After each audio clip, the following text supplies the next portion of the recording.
महिला कुस्तीपटूंचा लैंगिक छळ आरोप प्रकरणी कुस्ती महासंघाचे माजी अध्यक्ष ब्रिजभूषण सिंह निर्दोष. दिल्ली राऊज एव्हेन्यू कोर्टाचा निकाल. संसदेच्या अधिवेशनाचा आज तिसरा आठवडा. राम मंदिर देणगी चोरीचा मुद्दा तापणार. इंडिया आघाडीत सरकारला घेरण्याची शक्यता.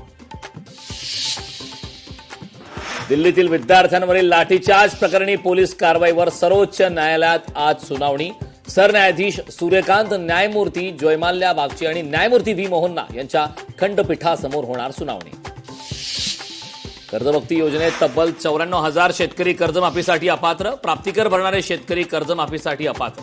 उर्वरित 16,94,000 शेतकऱ्यांच्या पीक कर्ज खात्यात उद्यापासून रक्कम जमा केली जाणार.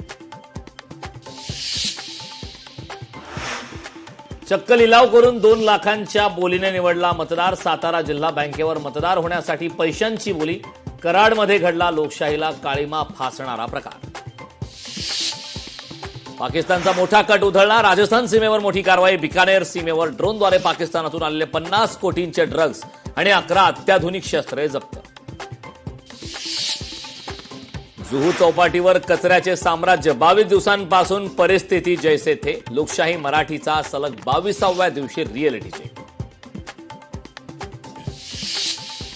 मुंबईसह ठाणे, रायगड, पुण्याला ऑरेंज अलर्ट. सोसाट्याच्या वाऱ्यासह जोरदार पावसाची शक्यता.